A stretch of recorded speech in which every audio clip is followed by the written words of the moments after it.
We are all of us changed by the events of the past 12 months.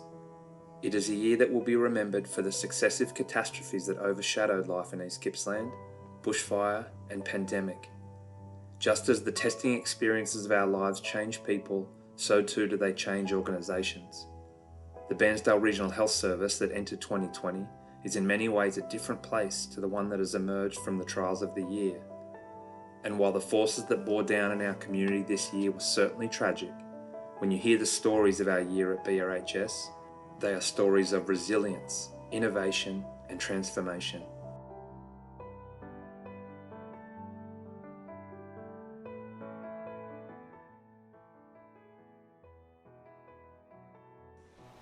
Our staff in every area of the health service are to be commended for the way they responded to the stream of challenges before them, educated and re-educated themselves when it was required, and adapted to new ways of doing things in almost every facet of their work. Their commitment and proficiency played an important role in protecting the people of East Gippsland from an outbreak of COVID-19.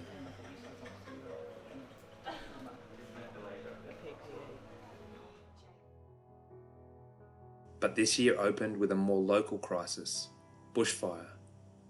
As hundreds of thousands of hectares burned across Victoria's northeast, BRHS staff ensured the health service continued to serve the community while themselves dealing with the devastation it wrought. Staff homes and property were lost. Managers scrambled to keep rosters full amidst evacuations and road blockages, and several BRHS staff headed out into the fire's front lines as members of local CFA crews. For our healthcare workers, it was a summer of heightened anxiety, camaraderie and preparedness. Following, as it did, soon after the Code Yellow cyber incident of 2019, the response to the bushfires demonstrated that BRHS was a team of people equipped and able to serve the community in times of uncertainty and great pressure. The clearing of the smoke revealed a new threat. As you will be now aware, the first confirmed positive case has now been detected in Australia. On February 27, the Prime Minister activated the Australian Health Sector Emergency Response Plan for novel coronavirus, stating that the rapid spread of the virus outside China had prompted the government to elevate its response. We are declaring a state of emergency in Victoria. On March 16, Victorian Premier Daniel Andrews declared a state of emergency, by which time BRHS had already assembled its incident management team, which began to meet every morning to monitor new developments and plan the health service's pandemic response. We began to see the changes in our community and in the health service that back then were new and unfamiliar, but that would soon become a normal part of life. It was just the tip of the iceberg for what was to come. These are testing times. We understand you in the community are very anxious about coronavirus. This is our community too. You have an important role to play in helping reduce the spread of coronavirus. Mirroring the fear and uncertainty felt by people all over the world, those first few weeks were difficult for many BRHS staff. In every area of the health service, changes to routines and processes came thick and fast. Coupled with the concern for the health and well-being of friends and families, were great demands on education and re-education, training and retraining in the new world of global pandemic. Physically, too, BRHS took on a different appearance. Gone were the welcoming faces of our much-loved volunteer brigade. Screening stations at entryways became a focal point of efforts to keep coronavirus from entering the health service. We opened drive-through COVID testing facilities. The old Fraser ward was recommissioned, expanding bed capacity in case of a surge in cases. Temporary walls and sealed areas gave us the ability to treat COVID suspect or confirmed patients in isolation. New Voicera units in acute wards improved hands-free communication between staff. And of course, personal protective equipment became the new norm. But despite the pace of change, BRHS staff distinguished themselves with their ability to adapt and a willingness to do whatever was necessary to get the job done. As some services closed or reduced hours, staff were redeployed in new demand areas.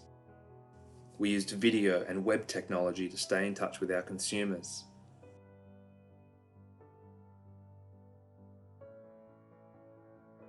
And as isolation became a growing concern for many of our most vulnerable patients and clients, it's the knock on the door the 77-year-old Marilyn looks forward to when the familiar faces from her planned activity group drop a surprise on her doorstep. It's lovely. It's like I'm remembered. I'm remembered and I'm included in a community. A basket full of goodies offers a little solace when living in lockdown. staff found new and creative ways to stay connected with them and keep the vital connection to services open. We saw a community rally around its health service.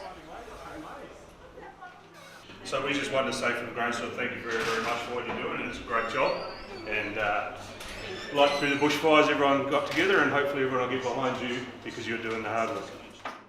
Generous gifts of thanks and acts of kindness spoke of the great appreciation that locals and businesses have for the people of BRHS and an awareness of the pressures they were experiencing.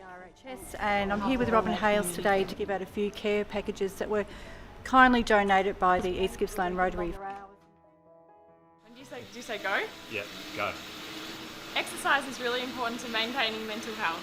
No, that was wrong. Internally too, BRHS executive and our few crew launched a series of initiatives focused on the health and well-being of our staff during a time when healthcare workers everywhere were feeling the pinch. Hi, everyone. We're launching a new competition today, so where's your head at? Join in a bit of fun. It's all about reflecting, making sure you're okay, but enjoying yourself at the same time. Come on, join us. As we passed through winter, BRHS took on a leading role in the regional coordination efforts and preparedness planning. And all the while, the health service remained both flexible and steadfast. It's like a couple of services are continuing to ramp up their activity as we come back online. So as you know, theatre are starting to increase activity. Moving with the changing circumstances when required and maintaining consistent and authoritative COVID-safe messages for the community. 1.5 metres. 1.5 metres. 1.5 metres. This is the distance. This is the distance. This is the distance. We must remain vigilant. We must remain vigilant. I love East Gippsland. And I want to protect it. And I want to protect it. And I want to protect it. It starts with me and you.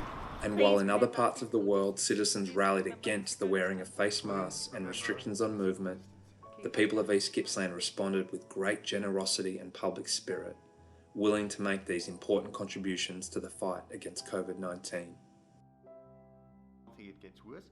We've learned a lot from 2020.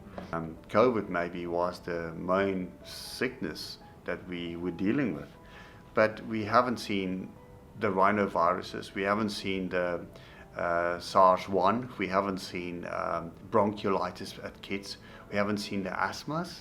It's less. So is it because we are, as community, as the general population, realize we need to be protective of ourselves, be hygienic, and that causes the basic infections that we are seeing has decreased because of what we've learned from COVID. And that's how I reflect and says we've learned a lot. I hope we keep that and protect ourselves as we are doing this year. It was a difficult time, absolutely. Staff outstandingness, I think, to adapt to change, because they had to go through some rapid change very quickly and change the way we did things. So their ability to adjust, especially for the residents' safety, and that was what was all coming down to, was incredible. You know, they went above and beyond, I think. How do you feel about them? Oh, proud as punch. Yeah, they've done extremely well in difficult circumstances, and at no time did the resident care suffer because things just took a bit longer. They just worked that little bit harder, you know. So very, very proud of the team. They are a brilliant lot of people. It has truly been both a year to forget and one to remember. On the first day of January 2021, we'll look ahead at the clearing skies with a sense of optimism and preparedness.